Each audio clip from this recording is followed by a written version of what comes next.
सबसे पहले इस वीडियो को लाइक करें और मजीद वीडियोस के लिए हमारा YouTube चैनल सब्सक्राइब करें और बेल आइकन पर क्लिक करें।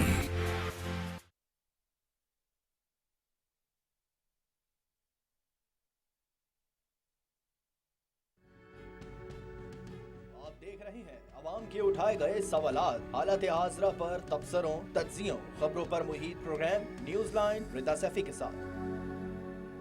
अस्सलाम वालेकुम, मैं हूँ रिदा सैफी। नाजरीन, ऑपोजिशन ने ईद के बाद हुकूमत के खिलाफ नए महाज की तैयारी शुरू कर दी। नया महाज क्या है जी? वो ये कि APC बुलाने का ऐलान किया गया है। शहबाज शरीफ, मौलाना फजल रहमान साहब ने कल मीडिया से गुफ्तगू की थी, मुलाकात हुई थी। 3 बड़े इस वक्त सियासी रहनुमा लाहौर में मौजूद हैं। शहबाज शरीफ, बिलावल भुट्टो जरदारी, मौलाना फजल रहमान, और इस वक्त मौलाना फजल रहमान की और बिलावल भुट्टो जरदारी की मुलाकात भी हो रही है साथ ही लाहौर में। लेकिन सवाल ये कि क्या ऑपोजिशन इतनी मजबूत है कि हुकूमत गिरा सकेगी? चूंकि शहबाज शरीफ और मौलाना फजल रहमान का हुकूमत के खात्मे पर इतफाक हुआ है। बार बार APC बुलाने के ऊपर सवाल ये है कि क्या APC से कोई फायदा आवाम को पहुंचेगा डायरेक्टली? क्या हुकूमत अगर गिर जाती है, नया सिस्टम आता है, नई हुकूमत आती है, तो क्या वो इतनी फायदेमंद होगी कि हुकूमत को जो है, कि आवाम को जो है वो कुछ अच्छा दे सके, जो आवाम की ख्वाहिशात हैं या जो आवाम के बुनियादी मसाइल हैं उनको हल कर सके, या फिर हुकूमत को टफ टाइम दे सके, या फिर अपोजिशन सिर्फ आवाम का वक्त ज़ाया करेगी? ये सवाल है जी।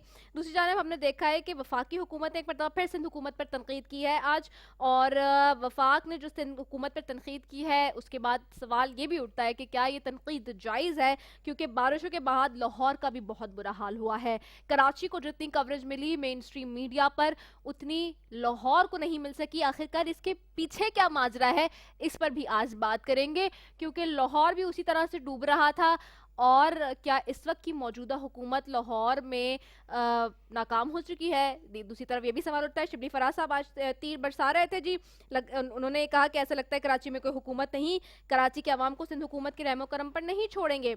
लेकिन साथ ही साथ उन्होंने अपनी हुकूमत में जो बैठे इत्तेहादी उन पर भी तनकीद कर दी, क्योंकि उन्होंने कहा कि कराची में जो मौजूदा हुकूमतें हैं उन पर सवालिया निशान है, यानी कि बल्दियाती हुकूमत और सिंध हुकूमत दोनों को क्रिटिसाइज किया।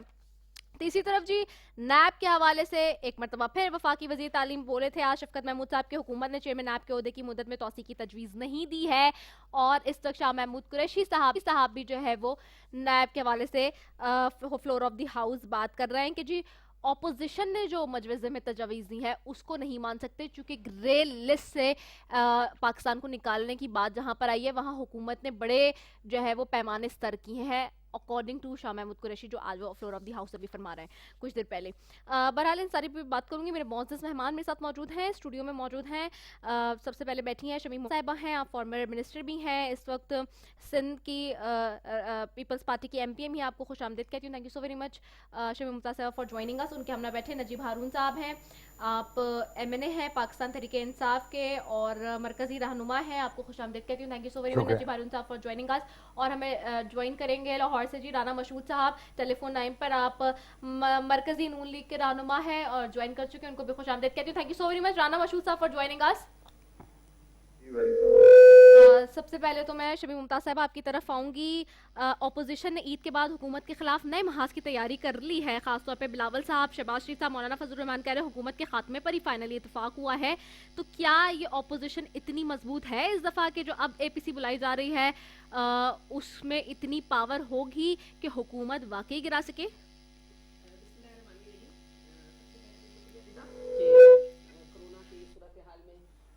इतने अरसे के बाद हमारी फिर मुलाकात हो रही है आपके इस फोरम पर। जहाँ तक अपोजिशन की आप बात कर रही हैं, तो मेरे को चेयरमैन मिस्टर आसिफ अली जरदारी सदर पाकिस्तान ने बहुत पहले ये बात कही थी कि हम इस हुकूमत को नहीं गिराएंगे, ये हुकूमत खुद गिर जाएगी। अच्छा, आपके सामने जो सूरत हाल आई है इस 2 साल में हुकूमत की, वो मैं तनकीद इसलिए नहीं कहूँगी इसको तनकीद, क्योंकि अवाम अब खुद मान गए इस बात को कि ये हुकूमत जो वादे करके आई थी, जो कंटेनर पे खड़े होके कप्तान ने ऐलान किए थे बार बार, और जिस तरह लोगों को उन्होंने एक बस ट्रक की बत्ती के पीछे लगा दिया था कि जी करप्शन करप्शन करप्शन, अवाम बहुत पुरुम्मीद थी कि जी अब ये नए लोगों को आजमाएंगे और नई पार्टी आएगी और वो ज़ाहिर है अवाम के लिए कुछ ना कुछ करेगी, और वो जी दूसरे दिन ही 100 दिन में हम 200 अरब लाएंगे, 100 अरब IMF के मुंह पे मारेंगे, और वो सारे जो बातें थी वो आवाम भूली नहीं है। ये लोग कहते हैं ना आवाम की याददाश्त बहुत कमजोर होती है, ऐसा नहीं है, आवाम की याददाश्त कमजोर नहीं है और हम हुकूमत को नहीं गिरा रहे।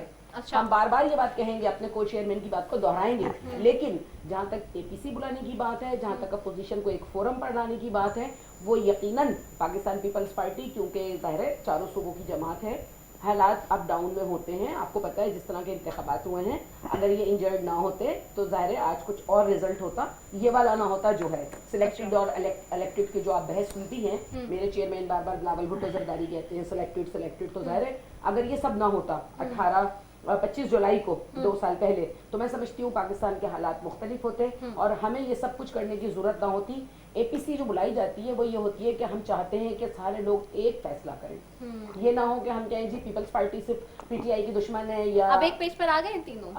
एक पेज पे हम पहले भी कोशिश कर रहे थे, मेरे चेयरमैन ने पहले भी कोशिश की थी, एपीसी बुलाई गई थी और उसके बाद फिर ये तय हुआ था कि आइंदा के लिए फिर लाई अमल तय करेंगे। तो अब ठीक है, वो लाहौर में मौजूद है इस वक्त। आज उनकी मुलाकात शहबाज शरीफ से भी हुई है, मौलाना फजलुर रहमान से भी हुई है, तो देखते हैं ईद के बाद क्या रिजल्ट सामने आता है। क्योंकि आज फेडरल गवर्नमेंट ने फिर कह दिया है कि जी अपोजिशन ने जो शराइत रखी है उस पर तो बात हो ही नहीं सकती है।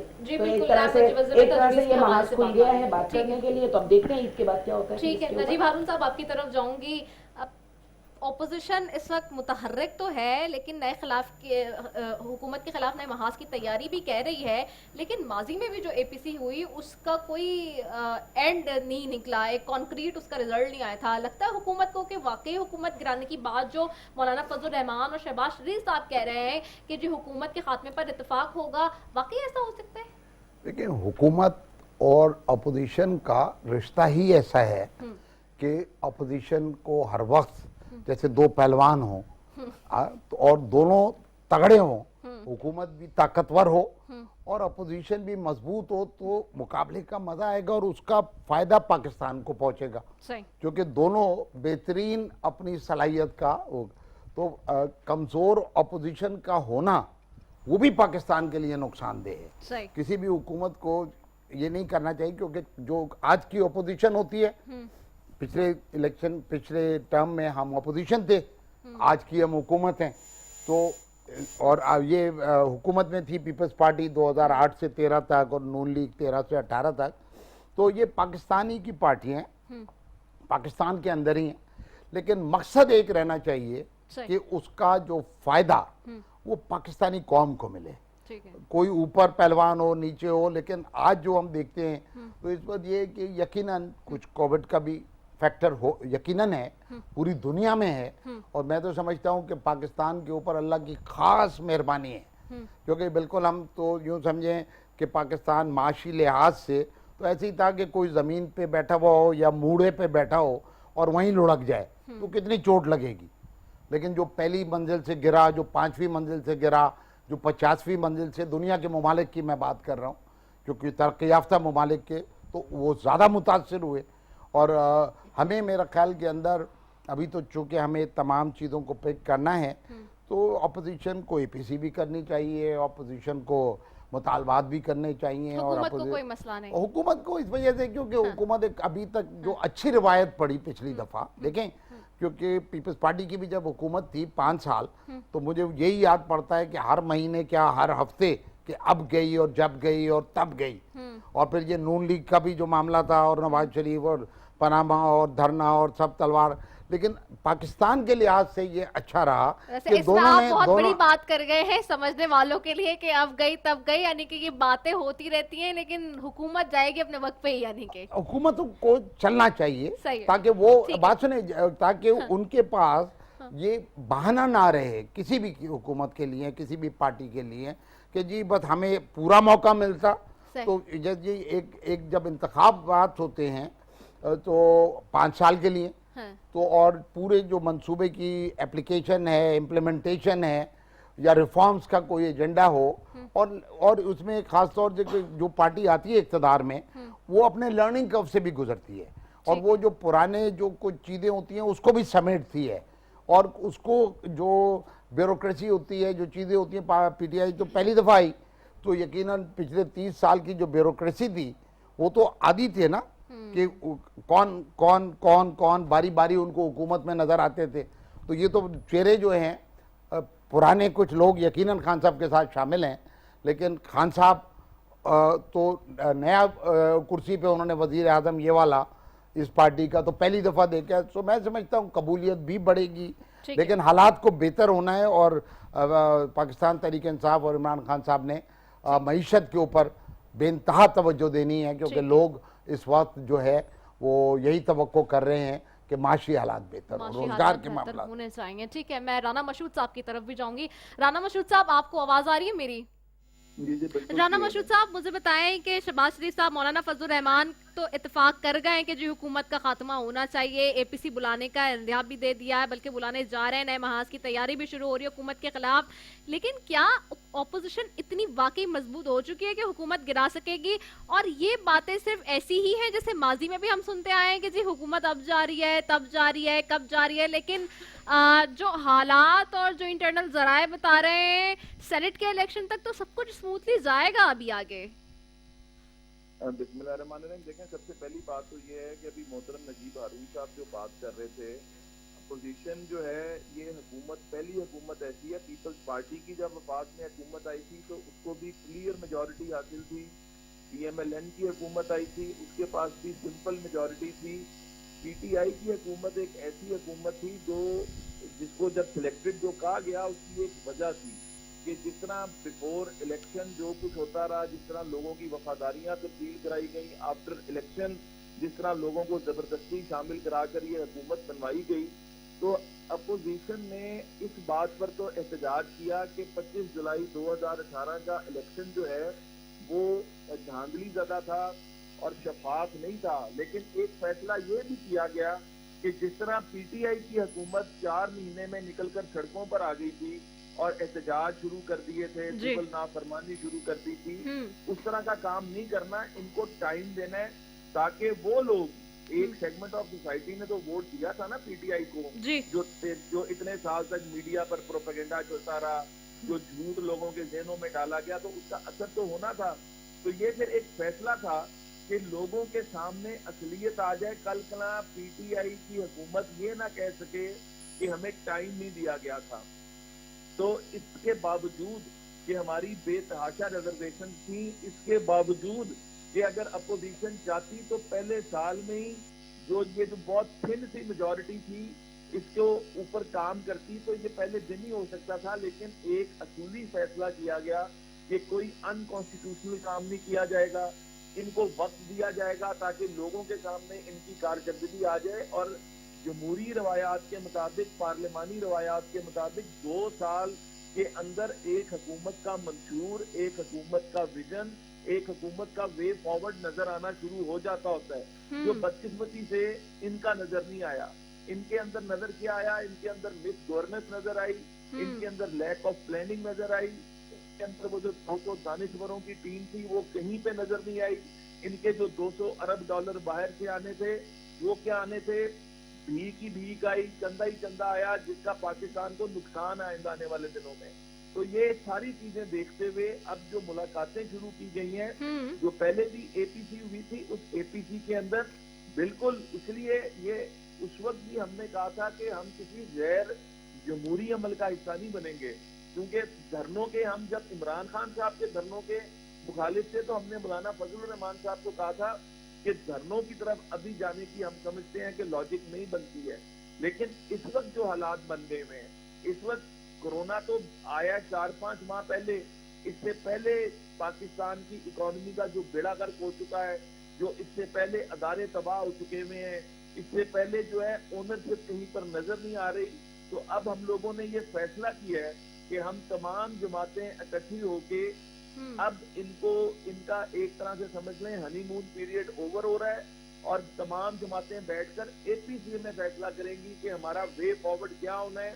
PMLN का मैं आपको बता दूं कि PMLN ने अपनी मीटिंग करके हमने अपना वे फॉरवर्ड जो है वो बना लिया हुआ है, और वो हम APC के अंदर जाकर उसको बताएंगे, उसको शेयर भी करेंगे, और उसके मुताबिक आपको ईद के बाद जो APC होगी उसमें आइंदा आने वाले दिनों के लिए आपको पूरा प्लान भी और वे फॉरवर्ड भी नजर आएगा।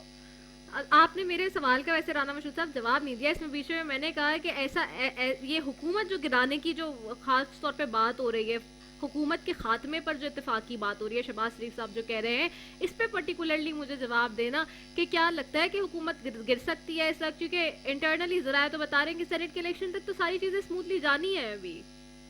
देखें, इस पहली बात तो ये है कि हमारा जो मौकफ है वो अब एपीसी में सामने आएगा, क्योंकि वो पार्टी का मौकफ है। मेरी अगर जाती राय पूछें, जो मैंने अपनी पार्टी में भी जिसका इजहार किया है, आज ताजिर जो है वो सड़कों के ऊपर हैं, आज किसान सड़कों के ऊपर हैं, आज टीचर सड़कों के ऊपर हैं, आज किसी सेगमेंट ऑफ सोसाइटी को हाथ डाल दें वो तंग हैं, लोग 2 वक्त की रोटी से तंग हैं। तो मुझसे अगर पूछें तो इस हुकूमत को अब मजीद नहीं चलने देना चाहिए। मैंने अपनी पार्टी में भी इसका बरमला इजहार किया है, लेकिन फाइनल फैसला जो है वो हम एपीसी में लेकर आएंगे और वो अवाम के बेहतरीन मुफाद में होगा जो हम लेकर वहाँ पर जा रहे हैं।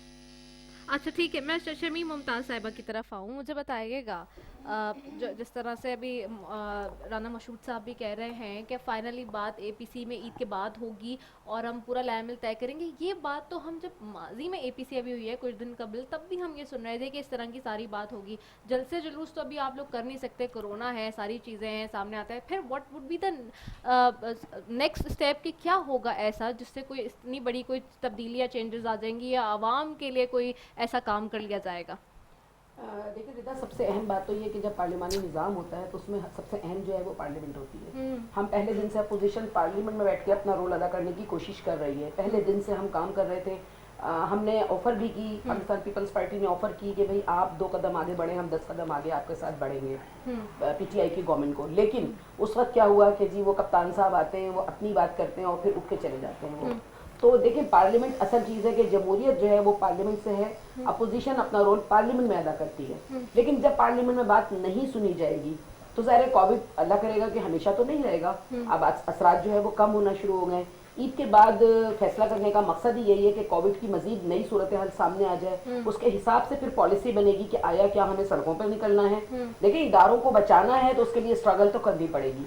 जिस तरह इदारे तबाही की तरफ जा रहे हैं, पीआईए हो, स्टील मिल हो या कोई और इदारे हो, तो उनको बचाने के लिए कुछ ना कुछ तो लाहेअमल तय करना पड़ेगा। अब उसका तरीका क्या होगा ये एपीसी के बाद जाहिर सामने आ जाएगा कि हमने करना क्या है। नजीब खान साहब, क्या वाकई पार्लियामेंट में हुकूमत नहीं सुनती ऑपोजिशन की जो इतनी एलिगेशंस लग रहे हैं? मैं पिछले 3.5 महीने से तो पार्लियामेंट में नहीं बैठा। बजट सेशन में एक दिन के लिए ज़रूर गया था, 2 दिन बल्कि लगातार जो लास्ट 2 डेज थे। लेकिन जितने 20 महीने में पार्लियामेंट में बैठा तो मैंने तो अब सिवाय इसके कि एक वॉमिटिंग सेशन नहीं होता जैसे कि भाई जिसके पास भी माइक ऑन हुआ उसके पास समझें एक बकेट या एक जैसे बाल्टी आ गई और उसने मुंह भर के उल्टी कर दी, और यही मतलब है। और उसमें बहुत कम प्रोडक्टिव टाइम मतलब है। उस लिहाज से मेरा तो पहला तजर्बा था इस लिहाज से। इसमें अभी जो आपने बात की ना 2-3, तो पार्लियामेंट फोरम पार्लियामेंट ही है, इसको इफेक्टिव होना है, सही इफेक्टिव होना है। और इसमें जहाँ पे 2 बातें अलग अलग हो रही हैं, एक तो ये कि ज़ाहिर बात है सारी ऑपोजिशन मिल के एक दूसरे को सहारा दे के, और ये अच्छा है। जैसे मैंने कहा पाकिस्तान के लिए ये अच्छा है कि ऑपोजिशन अगर तगड़ी हो और वो, लेकिन इस वक्त जो हकाइक है वो ये है कि जैसे तीनों पार्टियां चाहे मौलाना फजलुर रहमान की हो दीगर हो, वो सब लड़खड़ा रहे हैं और एक दूसरे को सहारा दे रहे हैं। तो अल्लाह करे कि लड़खड़ाती हुई पार्टियां एक दूसरे को सहारा दे के खड़ी करें, बजाय इसके कि सारे गिर जाएं। क्योंकि एक ट्रस्ट का भी डेफिसिट है, क्योंकि आपको आपस में एक दूसरे पे एतमाद भी होना है और एक दूसरे की बात को भी समझना है। और जहां पर ये जो इस वक्त पार्लियामेंट जो इफेक्टिव नहीं हुई भी, और मफामत का मतलब पाकिस्तान में तारीखी तौर पे पार्लियामेंट में हमेशा ये समझा गया कि मफामत में ये है कि तुम मुझे ना छेड़ो, मैं तुम्हें ना छेड़ूं। ठीक है। और मफामत पे हमें अपोजिशन और हुकूमत ने उस जगह पे पहुंचना है कि जिसने जुर्म किया है, जिसके केसेस हैं, वो अपने केसेस भुगताए, चाहे वो हुकूमत का हिस्सा हो चाहे वो अपोजिशन का हिस्सा हो। और हुकूमत उसको बचाने नहीं आए और अपोजिशन उसको बचाने नहीं आए। अगर उसका केस ठीक है, अल्लाह करे हर आदमी साफ निकल आए, लेकिन पाकिस्तान के अंदर सालों साल जराइम हुए हैं और जाहिर बात सजा किसी को नहीं हुई। तो और ये नैब के कवानीन का भी यही नताइज मैं निकले, उसी पे सुप्रीम नैब कोर्ट ने भी बस आ रही हूँ। इस सिलसिले में हाँ, इंटरवीन किया, तो बिल्कुल। कवानीन को भी बेहतर होना है, हाँ। मुजरिमों को पकड़ा जाना है, जो भी हैं, ठीक है। चाहे वो इधर बैठे हुए हों या उधर बैठे हुए हों। ठीक है। अब मैं नैब पे ही आ रही हूँ।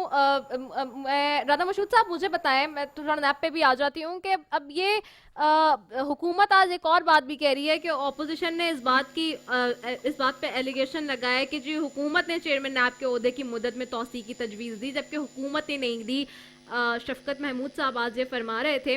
और दूसरी जानिब हमने इस पे थोड़ा सा मुझे बताइएगा कि आप क्या कहते हैं, कमेंट कीजिएगा। दूसरा मुझे ये भी बताइएगा कि आज जावेद इकबाल साहब ने, जो चेयरमैन है नैब के, उन्होंने मजीद 3 करप्शन रेफरेंसेस दायर करने की मंजूरी दी है, जिसमें सलमान शहबाज साहब, हमजा शहबाज साहब और शहबाज शरीफ के खिलाफ रेफरेंस दायर करने की मंजूरी दी गई है।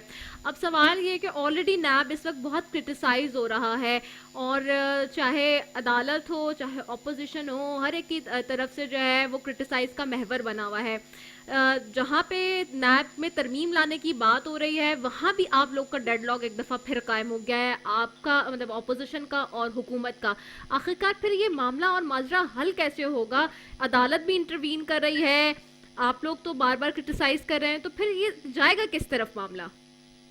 देखिए, 2 चीजें हैं। पहली तो बात है कि चेयरमैन नैब जो है, उनका किरदार जो है जिस तरह का रहा है, वो खुद कह चुके हैं कि अगर मैं हुकूमती अरकान के खिलाफ कार्रवाई करता हूं तो हुकूमत खड़ी नहीं रह सकती। तो ये तो उनका जो इम्पार्शलिटी है वो तो इसी बयान के ऊपर कंप्रोमाइज हो चुकी हुई है, और वो हम नहीं समझते कि वो इम्पार्शली काम कर सकते हैं, और उनको जाना चाहिए, नंबर 1।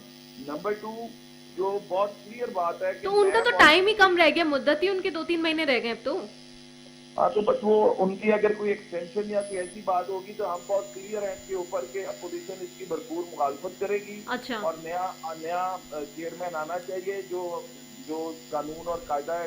आज तो हुकूमत ने भी कह दिया ना कि हम उनके ओहदे की मुद्दत में तौसी की कोई तजवीज़ नहीं दे रहे। चले, ये तो इस हुकूमत के ना, देखें, कॉल और फेल में तजाद होता है। ये कुछ कहते हैं और फिर इनके तो लीडर ने कुछ कहा कि यू टर्न लेना भी बुरी बात नहीं होती। तो मैं हुकूमत की मौक़िफ़ की बात तो नहीं करूंगा, लेकिन अपोजिशन बहुत क्लियर है। अच्छा। इनके ओहदे में जो है वो किसी भी तरह हम इनके मतलब हम चाहेंगे कि वो जाएं और नया चेयरमैन कायदे और कानून के मुताबिक आए। और उसके बाद दूसरी बात ये है कि जो नैब ऑर्डिनेंस की आप बात कर रही हैं जी, बात सिर्फ बहुत क्लियर है कि शहबाज शरीफ साहब के केस के अंदर हाई कोर्ट ने जो बेल ली थी उसके अंदर बहुत क्लियर लिखा था कि ऑलरेडी उनके एसेट्स बियॉन्ड मीन्स के ऊपर भी जो क्वेश्चन किया गया था उसमें पूछा गया था। तो ये सिर्फ और सिर्फ विच हंटिंग हो रही है कि आम ट्विस्टिंग है।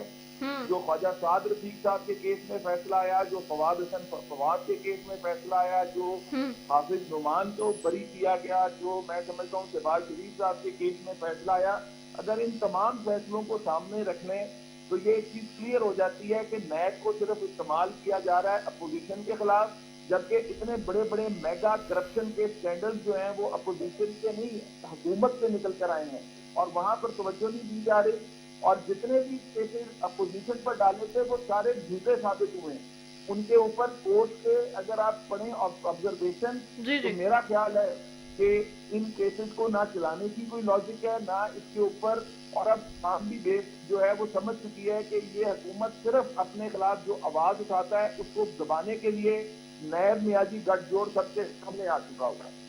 अच्छा ठीक है, मैं इसी पे मजीद भी बात कर रही हूँ। अभी नजीब भाई से बात ले करती हूँ, शमी मुमताज साहबा से, और राना मशहूद साहब आपसे भी मैं भी मजीद भी जवाब लेती हूँ। एक शॉर्ट कमर्शियल ब्रेक की तरफ जा रहे हैं, वापस आ रहे हैं।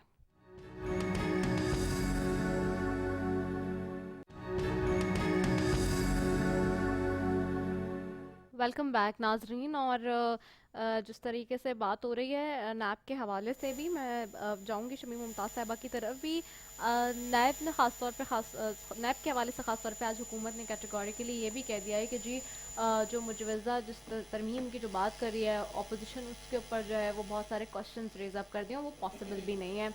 अब दूसरी तरफ हम देख रहे हैं कि मज़ीद करप्शन के रेफरेंस दायर करने की मंजूरी हो रही है, और ख़ास तौर पे मज़ीद जो है ऑपोजिशन के हवाले से भी जो केसेस सामने आ रहे हैं उसके लिए भी नाप जा रहा है। तो अब इस पे आप लोग क्या कहेंगे, क्या आप लोग का स्टांस है, ख़ास तौर पे चूँकि अभी मुराद अली शाह साहब के हवाले से भी एक रेफरेंस दायर करने की दोबारा बात हो गई है, वो जो सोलर प्रोजेक्ट के हवाले से जो बात हो रही थी, और इसके अलावा भी बहुत सारे और मामला ऐसे हैं जो कि नून लीग के हवाले से भी रेफरेंस नए मजीद दायर हो रहे हैं। सिंध रोशन प्रोग्राम है बेसिकली वो जी। सबसे पहले तो रिदा मैं ये कहूँगी, मैं राना मशहूद की बात से बिल्कुल सहमत हूँ कि जब चेयरमैन नैब ये कहते हैं कि जब मैं चाहूँ तो ये मैं गवर्नमेंट जो है गिर जाएगी अगर मैं एक स्टेटमेंट दे दूँ, उसके बाद देखें बिल्कुल कहानी पलट गई।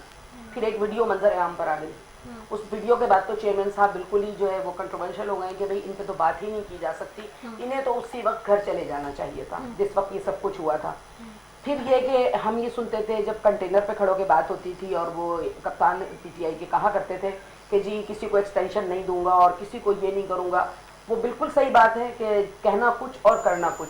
देखें एक्सटेंशन का एक मीना बाजार लगा हुआ है इस वक्त पाकिस्तान में, और मुख्तलिफ इदारों में जिस तरह के लोग तैनात किए जा रहे हैं वो भी आपके सामने हैं। तो मतलब मैं ये समझती हूँ कि आम आवाम का पढ़ा लिखा बच्चा जो है क्या वो बिल्कुल काबिल नहीं है कि वो हम इदारों पे उनको बिठा सकें, उनको काम चला सकें उनके साथ ब्यूरोक्रेसी के साथ मिलके।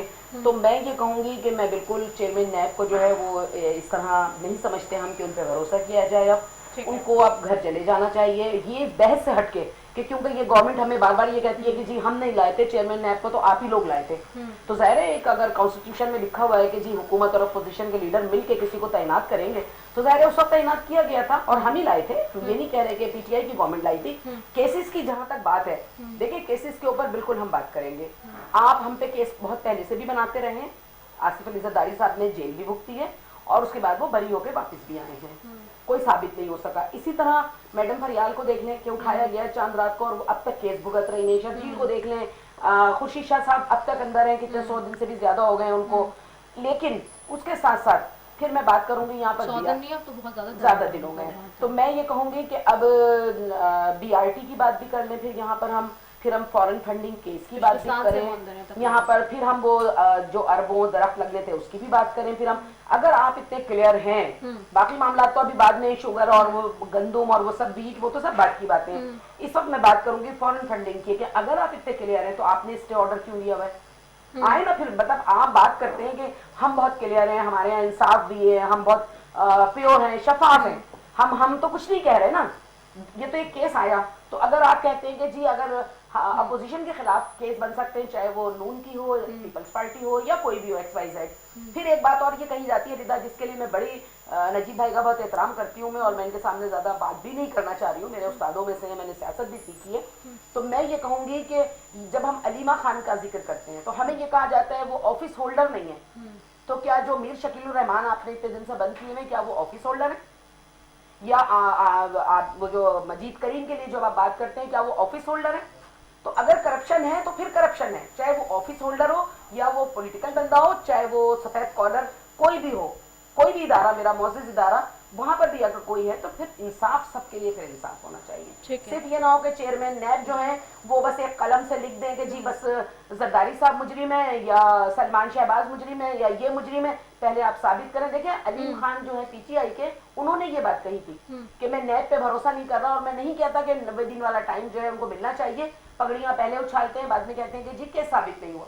तो जब गवर्नमेंट ये बात कह रही है कि वो काबिल भरोसा नहीं है या नैब का इदारा, तो फिर आप नैब के इदारे को रखा क्यों है? ठीक है भाई FIA है और दिगर इदारे हैं जो अपना काम कर रहे हैं, आप उन्हें करने दीजिए काम। आप इसको सियासी दहशतगर्दी, मैं तो कहूंगी कार्रवाई तो बहुत छोटा लफ्ज है, ये सियासी दहशतगर्दी हो रही है और ये पाकिस्तान के लिए मुनासिब नहीं है। पाकिस्तान को चलाने वाली जमहूरी इदारों में सियासतदान ही बैठे हैं। आप जब सियासतदान के किरदार को इतना बैनुल-अक़वामी तौर पर बुरा कर देंगे तो कौन भरोसा करेगा फिर हमारे ऊपर? ठीक है, मैं नजीब हारून साहब आपकी तरफ आऊँगी। ऑपोजिशन की जो तजवीज़ हैं नैब के हवाले से, उसमें आज कैटेगोरिकली शाह महमूद कुरैशी ने कह दिया कि वो हम नहीं एक्सेप्ट कर सकते। अगर यहाँ पे फिर एक डेडलॉक कायम हो जाता है तो फिर कैसे इसको मैनेज किया जाएगा? देखिए, नैब के कानून में इस्लाह की तो ज़रूरत है, इस पर सब मुत्तफिक हैं।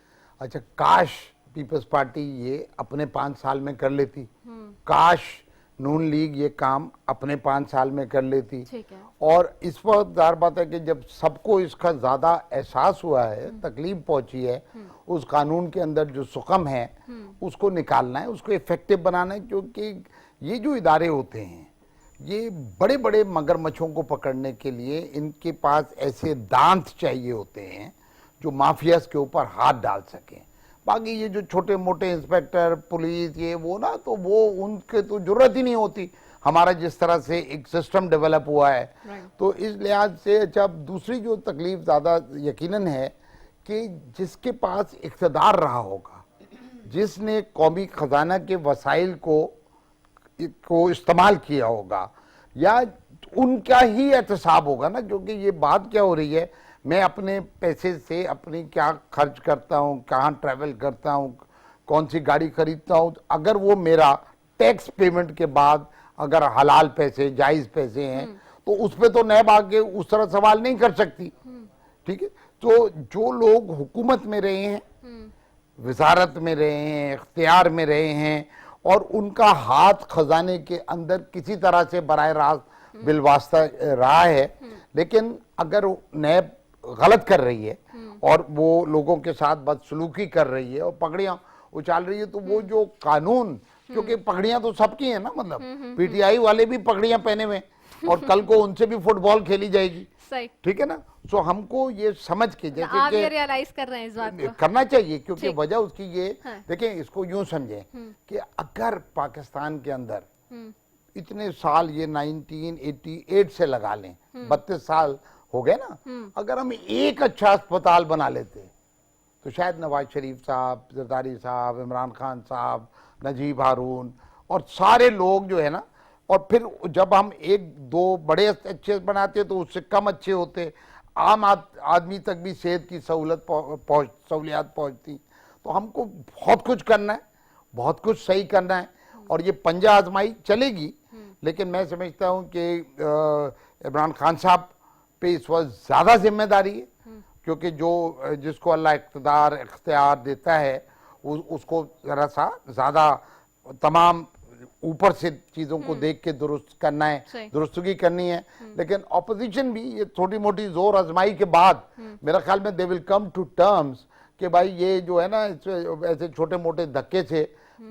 अच्छी खबर ये है कि पाकिस्तान में पिछली 2 हुकूमतें तो नहीं गिरी, और मेरी दुआ ये है कि ये हुकूमत भी अपना वक्त पूरा करे, अच्छी रिवायात पढ़े, अच्छी रिवायत पढ़नी चाहिए डेमोक्रेसी की। अब तीसरी बस और आखिरी में अपने मौजू पर आ जाऊँ। बहुत बारिश हुई जी शहर कराची में, और बहुत बुरा हाल हुआ, इसमें कोई शक नहीं है। मुझे बताएं शमी मुमताज़ साहिबा, 12 साल से आपकी हुकूमत है। आज शिबली फराज साहब बड़ी तनकीद कर रहे थे कि सीवरेज के निज़ाम के लिए काम नहीं किया। अरकान कौमी व सूबाई असम्बली को हिदायत देते हैं कि अपने अपने हलकों में काम करें कराची में। मुझे ये बताएं कि वो ये भी सवाल उठा रहे थे कि अरबों खरबों के मंसूबे किधर गए, फंड्स कहाँ हैं जो NFC के तौर पर दिए गए हैं। 12 सालों में नालों की सफाई नहीं कराई गई, कोई काम नहीं किया। वैसे तो उन्होंने दोनों हुकूमतों से कहा, बल्दियाती हुकूमत को भी उन्होंने क्रिटिसाइज़ किया जो उनके अपने साथ बैठी है, लेकिन उन्होंने सिंध हुकूमत को बहुत ज़्यादा क्रिटिसाइज़ किया है। क्या वजह है कि बार बार आप लोग क्रिटिसाइज़ होते हैं, लेकिन बार बार जो वज़ीर बल्दियात हैं वो आते भी हैं, कहते हैं कि जी काम हो रहा है, लेकिन वो काम किधर होता है? फिर जब इस तरह के जो हालात होते हैं उसमें तो सब जायज़ सवाल तो करेंगे कि आखिरकार क्या मामला आते हैं। मेरे ख्याल से रिदा आज सारा दिन चैनल दिखाता रहा है वज़ीर बल्दियात को कि वो मुख्तलिफ नालों पे मौजूद थे, सफाई का मुआयना भी कर रहे थे। तो मेरे ख्याल से ये बात तो अब ख़त्म हो जानी चाहिए कि वज़ीर कहाँ पर हैं और हुकूमत कहाँ पर है। क्रिटिसाइज करने की जहाँ तक बात है रिदा, तो देखें वो आज अब तो ठीक है नजर आ रहा है, लेकिन जब खत लिखा मेयर ने उन्हें, जब 1 महीने पहले जब पहले वार्निंग आ रही थी कि मॉनसून का स्पेल आने जा रहा है, उस वक्त क्यों नहीं उन नालों की सफाई? रिदा देखें, क्रिटिसाइज हमेशा वो लोग होते हैं जो लोग काम करते हैं। अच्छा, जो लोग काम नहीं करते उन पे क्रिटिसिज्म भी नहीं होता। तो ये इस बात की अलामत है कि सिंध गवर्नमेंट पे अगर क्रिटिसिज्म हो रहा है और कराची के हवाले से हो रहा है, तो मैं समझती हूँ कि हम काम कर रहे हैं, तो इसलिए लोग हमें क्रिटिसाइज करते हैं। नहीं, आपको ये नहीं लगता कि 1 महीने पहले जब मॉनसून का स्पेल आता है, जब हम एक गवर्नमेंट को, जो कि निचली सतह की गवर्नमेंट है, और ये कहा जाता है कि इख्तियारात निचली सतह पर हैं, तो मेयर का काम था ये तो काम करना, ये सिंध गवर्नमेंट का काम थोड़ी था। हम अपना पैसा भी दे रहे हैं आपको, जो नालों की सफाई का था। मीडिया नहीं दिखाया ना कि पिछले 2 महीने पहले जी 2 करोड़ रुपए दिए गए, फिर वो अली जैदी साहब ने बहुत सारे पैसे जमा किए चंदा लेकर और कुछ लेकर कि जी नालों की सफाई होने वाली है। तो फिर अगर सवाल हमसे किया जा रहा है तो फिर अली जैदी से भी तो पूछें वो पैसे कहाँ गए जो उन्होंने नालों की सफाई के लिए जमा किए थे। जहाँ तक वर्ल्ड बैंक की बात है, देखिए जहाँ तक वर्ल्ड बैंक की बात है, पैसे आते हैं, पैसे खर्च होते हैं। हुकूमत ठीक है, हम ये नहीं कह रहे कि 100% हमने काम सही किया, हमने भी खामियां हैं, हमने भी कहीं मिस्टेक की होगी, हमारे गुजरा से भी कहीं हुई होगी। बिल्कुल मैं ये बात नहीं कहूंगी कि हमने 100% काम किया। अगर 100% किया होता तो कराची का यह हाल ना होता। लेकिन जहां तक कराची को ओन करने की बात है रिदा, तो आप बताएं मुझे कराची हमारे पास रहा कितना है? हम ये नहीं कहेंगे कि हमें वोट नहीं मिला तो इसलिए हमने कराची को डुबो दिया। हमें तो रोज ये टीवी पे सुनने को मिल रहा है, जैसे अभी नजीब भाई ने कहा कराची सिंध का हिस्सा नहीं है? सिंध है तो सिंध हुकूमत किसकी 12 साल से? सिंध हुकूमत हमारी है, लेकिन कराची में किसकी हुकूमत थी? कराची ने वोट किसको दिया था?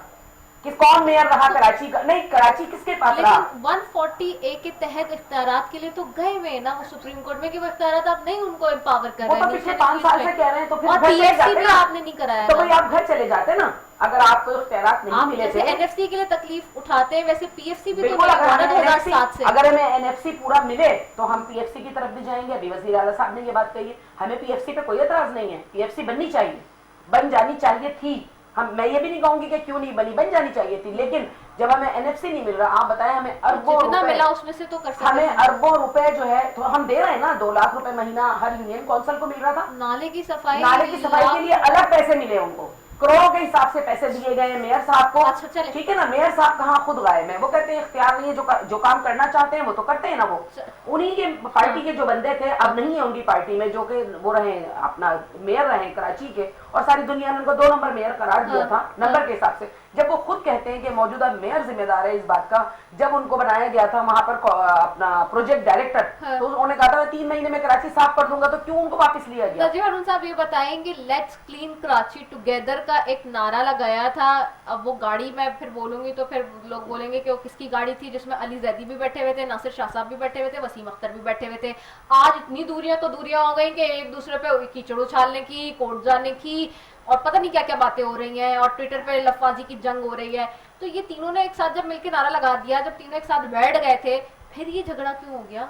देखिए, टुगेदर बहुत अच्छा लफ्ज है। हाँ। और जो भी नेक काम में शिरकत करे, लेकिन रिस्पॉन्सिबिलिटी एक जगह प्लेस करनी होती है। जितनी मेरी समझ है, मेयर कराची या बल्दियात का जो निज़ाम है वो ये नाली, नाला, सीवरेज, स्टॉर्म वाटर, इवन मैं तो समझता हूं कि ये सॉलिड वेस्ट, कचरा, ये सारा पूरी दुनिया में बल्दियात के तहत होता है। अब जिस तरह से हमने बात की कि ऊपर से भी पूरा पैसे आने चाहिए सूबे के पास, और उसके आने से पहले सूबे को भी आगे उसका डिसबर्समेंट, जैसे होता है ना कि कोई आगे की तरफ वो दे, क्योंकि जहां पे जिस पे पूरा निजाम खड़ा हुआ है, जो पूरे जिस्म का वजन ले रहा है, जो टांगे हैं, वो बल्दियात हैं। हर आदमी की जो जिंदगी को, जैसे वो एक कदम अपने दरवाजे से बाहर निकालता है तो वो बल्दियात से नंबर आजमा हो जाता है। चाहे गटर, बारिश, कचरा, ये सारे स्ट्रीट लाइट, व्हाटएवर। तो इसमें मैं समझता हूं कि बल्दियात का बजट भी, इसके अंदर विफाक को भी अपना हिस्सा, और कराची को मैं समझता हूं कि ये जो है सबक आमोज है जो सलूक हुआ है, और मैं कराची के लोगों से सिर्फ हमदर्दी ही कर सकता हूं। तो किसकी गलती है? वफाक की गलती मैं समझता हूं सब अपने अपने चपत लगाएं, क्योंकि एट द एंड रिजल्ट अगर मरकजी हुकूमत बैठी हुई है इस्लाम पाकिस्तान के अंदर, और सूबाई हुकूमत सिंध के अंदर, और बल्दियाती हुकूमत हमारे, और मसला हल नहीं हो रहा, तो सबको सजा मिलनी चाहिए। लेकिन कराची बहुत बढ़ गया, बहुत बड़ा शहर है, और ये 60 के अशरे में इसका इंफ्रास्ट्रक्चर बना था। इसकी मास्टर प्लानिंग होनी है और पूरा रिडिजाइन होना है, वरना कभी ये इलाका बह गया, कभी वो बह गया, कभी यहाँ पर फसला। तो इसको रेजोल्यूशन जो है ना, इसमें से मैं कहता हूँ कि विफाक को भी कराची के अंदर एडिशनल पैसे देने चाहिए, क्योंकि Karachi is a mega city, दुनिया के बेहतरीन शहरों में है। और ये कोई ऐसा नहीं है कि आपने इधर से पंक्चर लगा दिया या उधर से पेबंद लगा दिया। कराची का मसला इतना गंभीर हो गया है, चाहे वो पानी का मसला हो, चाहे वो कचरे के डिस्पोजल का मसला हो, चाहे वो ये rain water, storm water drainage का, और चाहे वो सीवेज का, क्योंकि जब बारिश नहीं होती तो भी सड़कों के ऊपर सीवेज का पानी बह रहा होता है। तो इस निजाम को बेहतर करना पड़ेगा। सिंध का और कराची का जो एक शहर है सिंध का, इसके मसले को तो हमने उठा दिया। आपने खुद ही बात की थी कि यही सूरत हाल लाहौर में भी हुई है, यही सूरत हाल केपी में भी हुई है। केपी में भी 7 साल से गवर्नमेंट है, अगर हम 12 साल से तो वो भी 7 साल से। तो मैं तो एक जुमला कहती हूँ कि सिंध का शहर लाहौर भी डूब गया और सिंध का शहर केपी भी डूब गया। तो ये सब हम सिंध के लोग हैं, इसका इल्जाम भी आप हम पे डाल दें कि जी हमने लाहौर को डुबो दिया क्योंकि काम नहीं किया हमने। तो मैं ये कहूंगी कि मीडिया जो है थोड़ा सा अपने आप को आजाद करके दिखाए कि कि फोकस ना करे सिर्फ कराची को और सिंध को।